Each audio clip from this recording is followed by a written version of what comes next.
পাইপের মধ্যে দিয়ে যে পানি প্রবাহিত হয়, পাইপের মধ্যে দিয়ে যে পানি প্রবাহিত হয়, ওর যে প্রেসার থাকে, ওর যে চাপ থাকে, চাপের যে তীব্রতা থাকে একটা, ঠিক আছে, ওই তীব্রতাটা বিভিন্ন কারণে কমে যায়, বিভিন্ন কারণে কমে যায়, ঠিক আছে।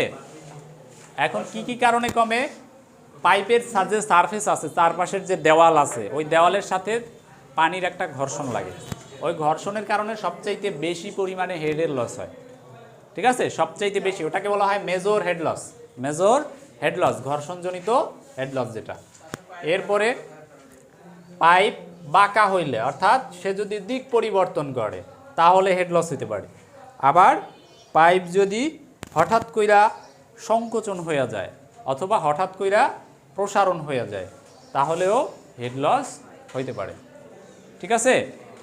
আচ্ছা, এরপরে পাইপে প্রবেশের সময় একটা হেড লস হয়, পাইপ বের হওয়ার সময় আর একটা হেড লস হয়। একটা চিত্র দিয়ে আমরা এই জিনিসটা একটু বোঝার চেষ্টা করব, সূত্রগুলোও আমি লেখা দেব, এটা তোমরা একটা ডায়াগ্রাম হিসেবে লিখতে পারো।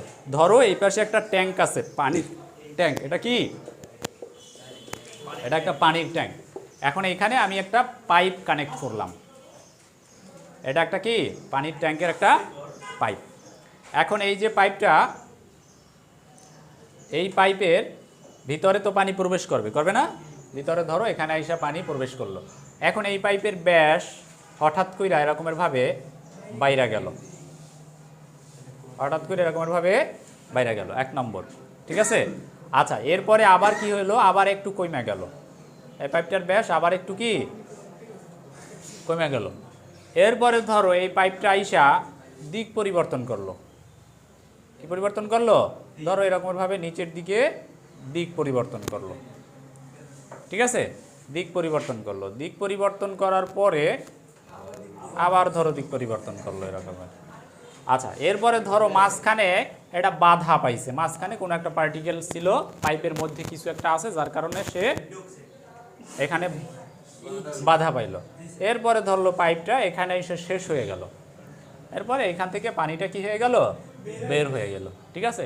এখন অনেকগুলো ঘটনা ঘটছে না মাঝখানে, এইগুলোর জন্যই মূলত পানির চাপ কমতে থাকবে আস্তে আস্তে।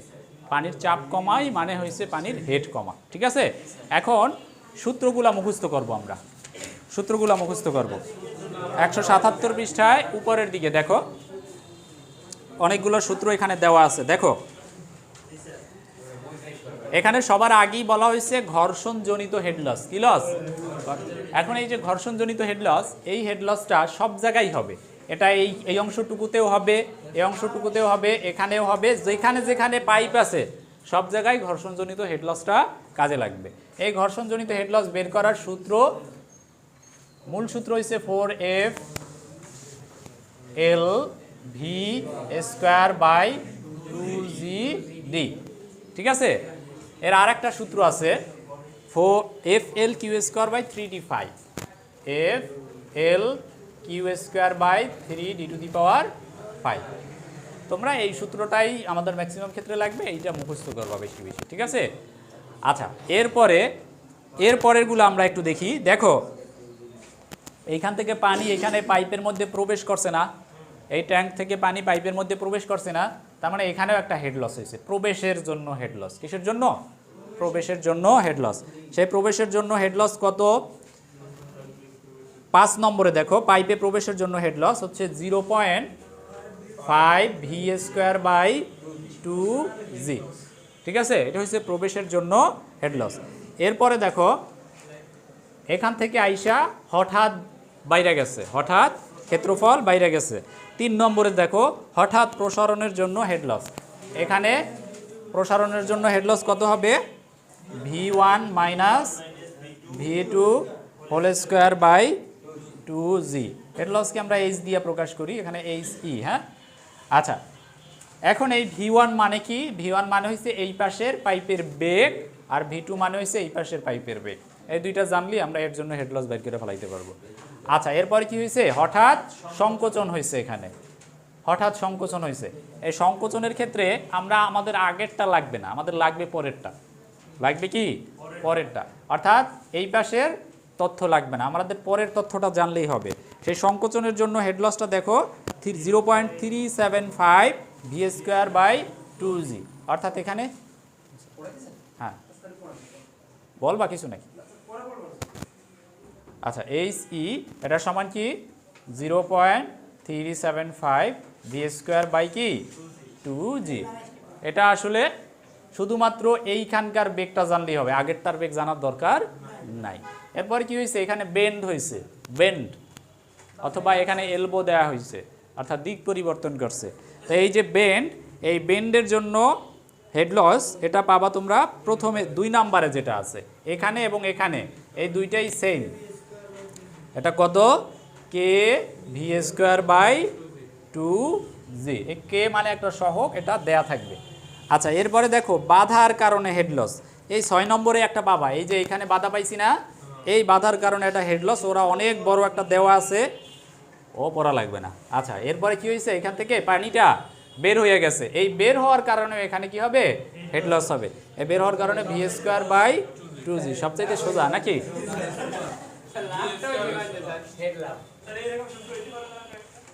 আচ্ছা সবগুলো কিন্তু এই একই সূত্র, এই সবগুলোর সাথে দেখো ভি আর নিচে 2g আছে, আছে না, প্রত্যেকটার নিচে 2g আছে, শুধু এই ঘর্ষণজনিত যেটা এটার নিচে ডি, শুধু 2gd। এখানেও 2g আছে, এটাও 2g আছে, এটাও 2g আছে, এটাও 2g আছে, আছে না। আচ্ছা দেখো এর মধ্যে গুরুত্বপূর্ণ কোনগুলা, এই খেয়াল করো, আমাদের গুরুত্বপূর্ণ কোনগুলা, গুরুত্বপূর্ণ হয়েছে এটা সবচাইতে গুরুত্বপূর্ণ। আচ্ছা এরপরে হচ্ছে হঠাৎ প্রসারণ, হঠাৎ প্রসারণ, হঠাৎ সংকোচন। কয়টা পাইলা, 3টা পাইলা।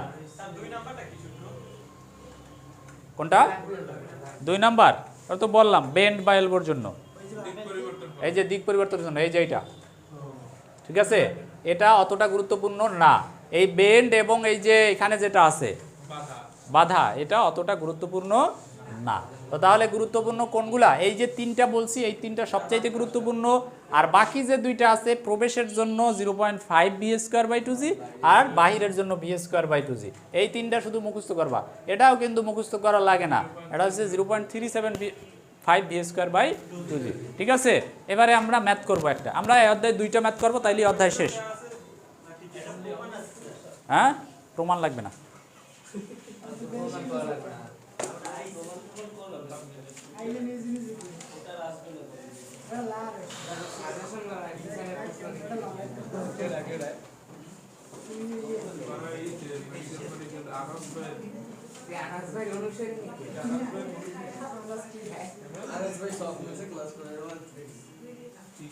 আচ্ছা তোমরা 13 নম্বর এক্সাম্পলটা একটু বের করো সবাই।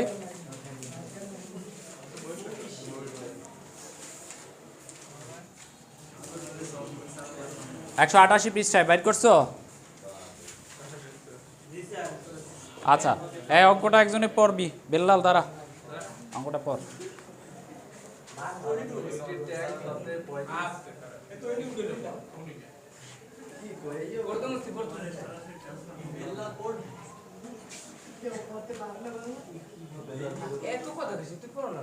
হ্যাঁ বলো। একটি ট্যাঙ্ক হতে 35 সেন্টিমিটার ব্যাসের একটি পাইপ দিয়ে 3500 লিটার মিনিট পানি প্রবাহিত হচ্ছে। পাইপটি অনুভূমিকভাবে স্থাপিত। ট্যাঙ্ক হতে 60 মিটার দূরে পাইপের ব্যাস হঠাৎ কমে 20 সেন্টিমিটার হয়েছে। F = 0.01 হলে নির্ণয় করো ট্যাঙ্ক হতে পাইপে পানি ঢোকার সময় হেড লস। নাম্বার হচ্ছে 35 সেন্টিমিটার ব্যাসে 60 মিটার লম্বা অংশে প্রবাহের জন্য ঘর্ষণজনিত হেড লস। নাম্বারে পাইপে ব্যাস হঠাৎ কমে যাওয়ার জন্য হেড লস। আচ্ছা এই 3টা বাইর করতে বলছে তাই না। আচ্ছা তাহলে দেখো এই যে পাইপটা যখন বের হয়েছে এই ট্যাঙ্ক থেকে, তখন এখানকার ব্যাস কত ছিল, বসো, কত ছিল ব্যাস, 35 সেন্টিমিটার বা 0.35 মিটার নাকি, 0.35 মিটার। এবারে হঠাৎ কইমা যাওয়ার পর ব্যাস হচ্ছে কত, 0.2 বা 20 সেন্টিমিটার নাকি। আচ্ছা এরপরে কি বলা হয়েছে, এর মধ্যে থেকে কিউ এর মান দেওয়া আছে, কার মান দেওয়া আছে, কিউ এর মান দেওয়া আছে, প্রবাহিত হইতেছে কিউ, কিউ সব জায়গায় সমান, কিউ সমান কত, 3500 litre per minute, 3500 litre per minute. এখন এগুলো আমরা কিসে মিটারে হিসাব করতেছি না, তার মানে এটা থেকে ঘনমিটারে নিবা, তাহলে কত হবে 3.5 ঘনমিটার পার মিনিট। ঠিক আছে, 3.5 ঘনমিটার পার মিনিট। এটা থেকে সেকেন্ডে নেওয়া যায়, ঘনমিটার পার সেকেন্ডে নেওয়া যায়। কি করবা, 60 সেকেন্ডে যায় এত, তাহলে 1 সেকেন্ডে কত যায়, 60 দিয়ে ভাগ দিবা, কত দিয়া 60 দিয়ে ভাগ দিবা। এগুলো কি বলো? আচ্ছা, তো এখন এটাকে যদি আমরা 60 দিয়ে ভাগ দেই, এর যদি আমরা 60 দিয়ে ভাগ দেই 3.5/60, তাইলে এ ঘনমিটার পার সেকেন্ডে চলে যাবে। ঠিক আছে, তাইলে কিউ এর মান ঘনমিটার পার সেকেন্ডে আমরা এখান থেকে নিয়ে নেব। আচ্ছা, এরপরে এখানকার ডি এর মান দেওয়া আছে, তার মানে এখানকার ক্ষেত্রফল বের করা যাবে, যাবে না? এখানকার ক্ষেত্রফল বের করা যাবে না, এটা ধরলাম আমরা A1। আর এখানকারও ডি এর মান দেওয়া আছে, এখান থেকেও ক্ষেত্রফল বের করা যাবে। তাহলে A1 সমান কত লিখতে পারি, পাই ইন্টু 0.35 স্কোয়ার বাই 4, আর এখানে পাই ইন্টু 0.2 স্কোয়ার বাই 4। তাহলে এই A1 সমান কত পাওয়া গেল? A1 ওরা সরাসরি বের করে নাই, করছে? সরাসরি বের করে নাই, কিন্তু আমরা এটা এরকমের রাইখা দিলাম, এখানে এরকমের ভাবে রাইখা দিলাম বইয়ের মতো কইরেই।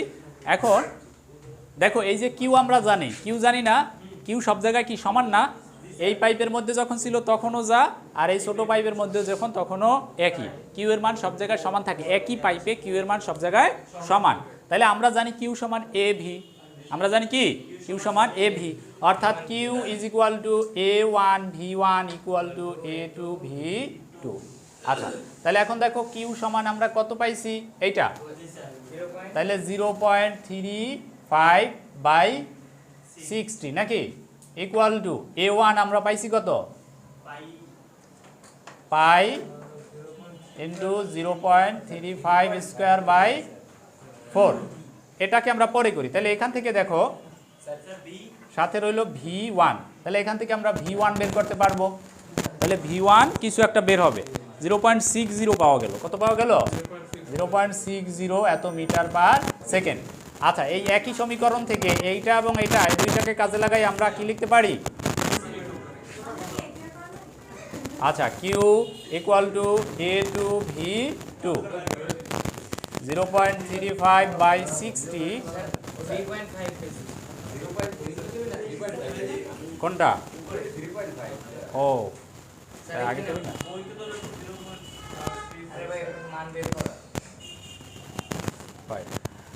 আচ্ছা, এরপরে A2 কত, pi into 0.2 square by 4 into V2। তাহলে এখানে V2 এর মান কত আসছে, 1 মিটার পার সেকেন্ড। তাহলে দুইটা ভি পাইছি, এখানকার ভিও পাওয়া গেছে, এপাশের ভিও পাওয়া গেছে।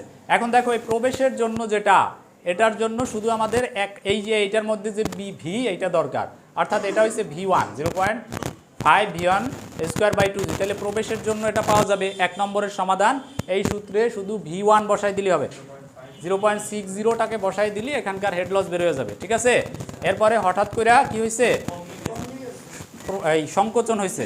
তাহলে সংকোচনের জন্য দরকার কোনটা, সূত্র কোনটা, ভি স্কোয়ার বাই 2g। অর্থাৎ যদি প্রসারণ হইতো তাহলে দুইটা ভি দরকার ছিল, আগেরটাও দরকার ছিল, পরেরটাও দরকার ছিল, কিন্তু সংকোচনের জন্য শুধু এইটা, এইখানকার ভিটা দরকার।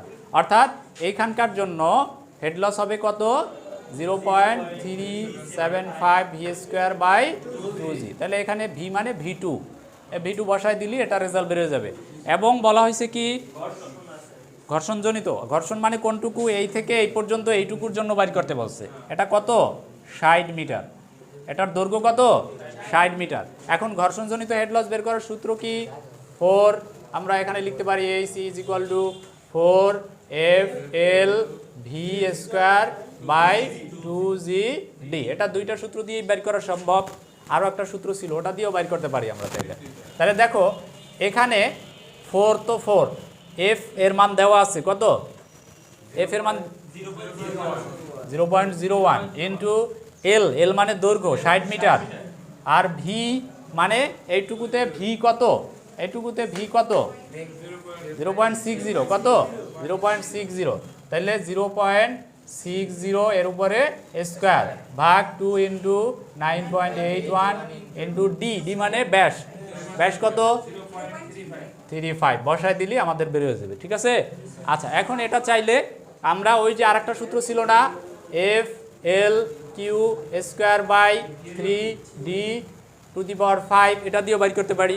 এফ এর মান দেওয়া আছে, এল এর মান 60, আর কিউ এটা আমরা এই যে এটা পাইছি কিউ, এটাকে বসাই দিয়ে করলেও হবে, আর নিচে 3d⁵, বুঝছো কথা, দুইটা সূত্র দিয়েই করা যায়। আচ্ছা তো তাহলে অধ্যায় এটা প্রায় শেষ, আর একটা অঙ্ক করবো আমরা, আর একটা অঙ্ক করবো, একটু রেস্ট নেই আমরা নাকি, ভিডিওটা একটু পজ করবো, আমরা একটু রেস্ট নেই। এরকমের একটা পাইপ ছিল, এই পাইপটা কোনো না কোনো সোর্সের সাথে লাগানো আছে এই পাশটা, ঠিক আছে। এখন এখানকার এই যে পাইপটা, এটার ব্যাস হয়েছে 40 সেন্টিমিটার। কত সেন্টিমিটার? এটা হঠাৎ করে আমরা কি করছি, হঠাৎ করে সংকোচন করছি। আচ্ছা সংকোচন করার আগে এই পুরো পাইপটি 40 সেন্টিমিটার ছিল, সংকোচন করার আগে পুরো পাইপটাই 40 সেন্টিমিটার ছিল। তখন আমাদের লম্বা এই থেকে এই পর্যন্ত কতখানি ছিল? 20 মিটার লম্বা। কয় মিটার লম্বা? 20 মিটার লম্বা, ঠিক আছে। এখন যেহেতু এই খেয়াল করো, যেহেতু এই পাইপটা সোজাই আছে, এখনও আমরা মাঝখানের অংশটা সংকোচন করি নাই, সোজাই আছে এবং এটা সোর্সের সাথে লাগানো আছে, এর মধ্যে আর কোনো ঘটনা ঘটে নাই, সংকোচন প্রসারণ বা কোনো প্রকার বাধা নাই, কোনো প্রকার বেন্ড নাই, আছে সোজা আছে। তার মানে এখানে শুধুমাত্র একটা হেড লস আছে, সেটা কি জানো? ঘর্ষণজনিত হেড লস। কি হেড লস? অর্থাৎ পাইপের চারপাশে যে সারফেস আছে ওইটার সাথে পানির যে ঘর্ষণ হবে এর জন্য যে হেড লসটা হবে, বোঝা গেছে কথা? তাইলে এখন শুধুমাত্র কয়টা হেড লস আছে? একটা। এটা এই মাঝখানের অংশটা সংকোচন করার আগে, ঠিক আছে। তাইলে হ্যাঁ সংকোচন করার আগে তখন হেড লসটা কত হবে? 4FL/2GD। এফ এর মান দেওয়া আছে, এল এর মানও দেওয়া আছে, ভি এর মান দেওয়া নাই কিন্তু বের করা যায় কিভাবে? এটার নির্গমন দেওয়া আছে, কি দেওয়া আছে? ও না, বেগও তো দেওয়া আছে, 2 মিটার পার সেকেন্ড বেগ দেওয়া আছে, ঠিক আছে। তাহলে এখানে বেগ হয়েছে 2 মিটার পার সেকেন্ড, V1 ধরলাম আমরা এটাকে, ঠিক আছে। এটা হচ্ছে D1। তাহলে দেখো এখানে মান বসাই দিলেই হলো 4 ইন্টু এফ কত 0.01 ইন্টু এল কত 20 ইন্টু ভি কত 2 বাই 2 ইন্টু 9.81 ইন্টু ডি হচ্ছে 0.40। তাহলে এখানে রেজাল্ট আসে কত? আচ্ছা রেজাল্ট আসছে কত? 0.408 মিটার। এটা মানে মাঝখানের অংশটা সংকোচন করার আগে, পাইপটা যখন সোজা ছিল, না দিলেও হয় সমস্যা নাই, কিন্তু তারপরও দিবা, কারণ এই মানটা এখানে এসে আবার সংকোচন করার পরে আবার চেঞ্জ হবে না। আচ্ছা তো তাহলে এই রেজাল্ট পাইলাম কি? সংকোচন হওয়ার আগে সোজা যখন ছিল তখন হেড লস পাইছি এত। এবারে এক কাজ করি, এটাকে মাঝখানে সংকোচন কইরা ফেলাই, তাইলে দেখি অবস্থাটা কি দাঁড়ায়। সংকোচন করার পরে এই যে ব্যাস, এটা কত হয়ে গেল এখন? 20 সেন্টিমিটার, তার মানে 0.20 মিটার। আচ্ছা এরপরে আর কি কি পরিবর্তন হয়েছে? আবার প্রসারণ হয়েছে। এখানে একবার সংকোচন হয়েছে আর একবার কি হয়েছে? প্রসারণ হয়েছে। এখন দেখো এখন কয়টা হেড লস এখানে হবে সেটা একটু দেখি। হেড লস আগে ছিল কয়টা? একটা। এখন কয়টা হবে সেটা একটু দেখি। এই থেকে এই পর্যন্ত এবং এই থেকে এই পর্যন্ত, এই দুইটা অংশে ঘর্ষণজনিত হেড লস হবে এক রকমের, তাই না? আচ্ছা এইটুকুর দৈর্ঘ্য কত? মাঝখানের টুকুর দৈর্ঘ্য 5 মিটার, টোটাল 20 মিটার ছিল, মাঝখানের দৈর্ঘ্য 5 মিটার। তাহলে এখানে থাকবে 7.5, এখানে 7.5, এটা আমরা হিসাব নাই বা করলাম, আমরা দুই পাশ মিলাইয়া 15 আছে, এইটা মাথায় রাখলেই হবে। কারণ এই যে সংকোচন করছি এটা তো একটু পর দিয়েও করতে পারি অথবা একটু আগেও তো করতে পারি। মধ্যবর্তী বললে তো আর কোনো কথা নাই, কিন্তু আমরা দুই পাশ মিলাইয়া বাকি আছে কতটুকু? 15, এইটা মাথায় রাখলেই হবে। আচ্ছা তো তাহলে এইখানে এবং এইখানকার দৈর্ঘ্য দুইটা মিলাইয়া কত? 15, আর মাঝখানের টুকু কত? 5। তাহলে এই 15-র জন্য একটা ঘর্ষণজনিত হেড লস পাবো আর মাঝখানের 5-এর জন্য একটা ঘর্ষণজনিত হেড লস পাবো। তাহলে এগুলো তোমরা সবগুলা লিখবা। প্রথম 15 মিটারের জন্য ঘর্ষণজনিত হেড লস কত হয় সেটা একটু দেখি। এটা 1 নম্বর লিখলাম। 1 নম্বরে এটা আসলে কত মিটারের জন্য? 15 মিটারের জন্য ঘর্ষণজনিত, হ্যাঁ ঘর্ষণ, এটাকে ঘর্ষণজনিত হেড লস, এটাকে এইচ এফ দিয়ে প্রকাশ করি আমরা, কি দিয়া? H F, head loss for friction. তাহলে এখানে সূত্র কি হবে? 4 এফ এল ভি, আচ্ছা এল এর আমি টি লিখি কে বারবার, F L V square by 2GD। আচ্ছা এখন দেখো এই যে মানগুলো, এই রেজাল্টটা মুখস্থ রাখো, হ্যাঁ এটাকে মুখস্থ রাখো। আচ্ছা এখানে 4 ইন্টু এফ হয়েছে 0.01 ইন্টু এল 15 নাকি, 15 ইন্টু ভি, ভি আগের মতোই আছে।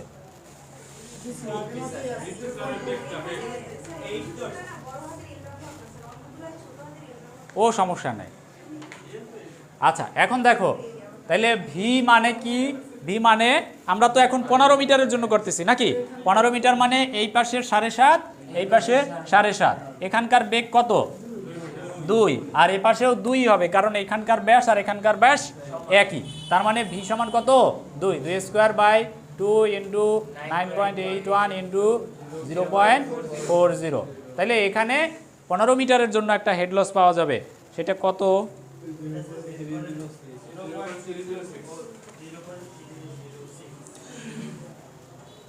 0.306 এত কি মিটার নাকি, এত মিটার। আচ্ছা এখন এই মাঝখানে 5 মিটারের জন্য 2 নম্বরে আইসা 5 মিটারের জন্য এইচ এফ সমান কত? ওই একই সূত্র নাকি, 4 F L V square by 2GD। সূত্র কিন্তু মুখস্থ হয়ে যাওয়ার কথা আমাদের, তাই না? 4 ইন্টু 0.01 ইন্টু 5 ইন্টু, এখন এই ভি এইটা বাইর করা লাগবে, মাঝখানের ভি দেওয়া নাই, আছে দেওয়া নাই। এখন আমরা ভিটা সহজেই বাইর করতে পারি কি রকমের? আমরা জানি A1 V1 equal to A2 V2, এটা জানি না? আচ্ছা A1 মানে কি? এই অংশের ক্ষেত্রফল, আর A2 মানে এই অংশের ক্ষেত্রফল, V1 মানে এইখানকার বেগ, V2 মানে এইখানকার বেগ। তাহলে দেখো আমাদের এইখান থেকে 3টা অংশ জানি আমরা। A1 মানে এইটার ক্ষেত্রফল, বাইর করার সূত্র কি? পাই ইন্টু 0.4 স্কোয়ার বাই 4, আর ভি সমান কত? 2 ইকুয়াল টু A2, এইটার ক্ষেত্রফল কত হবে? Pi into 0.2 square by 4 into V2, অজানা। তাহলে অজানা আছে শুধু কে? V2 অজানা আছে, তাহলে এখান দিয়ে বের করা যাবে। তাহলে কত হবে? 8 metre per second, 8 metre per second. আচ্ছা তাইলে এখন এই ভি এর জায়গায় কত বসাবা? 8 বসাবা, square by 2 into 9.81 into D, D কত? 0.20। তাহলে এখান থেকে পাওয়া যাবে 5 মিটারের জন্য কত পাওয়া গেল? 3.262 এত মিটার। আচ্ছা তাইলে কয়টা পাইলাম? 2টা পাইলাম, এবং ঘর্ষণজনিত 5 মিটারের জন্য এবং দুই পাশের জন্য আলাদা। এখন আরও 2জনে বাকি আছে, আরও 2জনে বাকি আছে, সেটা হচ্ছে হঠাৎ কইরা সংকোচন হয়েছে এবং হঠাৎ কইরা প্রসারণ হয়েছে। এখন এইখানকার যে এইটা হচ্ছে V1 আর এই যে V2, এখানে কত পাইছি? V2 সমান 8 নাকি, V2 সমান কত পাইছি? 8 পাইছি। আচ্ছা এখানে V3 এটা সমান ওই V1 এর মতোই, কত? 2 মিটার পার সেকেন্ড। আচ্ছা এরপরে আমরা 3 নম্বর কন্ডিশনে কি কি আছে সেটা একটু দেখি। 3 নম্বরে কি হয়েছে? হঠাৎ কইরা সংকোচন হয়েছে। সংকোচনের জন্য 3 নম্বরে আমরা লিখব সংকোচনের জন্য। আচ্ছা সংকোচনের জন্য AC সমান কত হবে? 0.375 ভি স্কোয়ার বাই 2G। এখন এই ভি মানে V2, ভি মানে কি?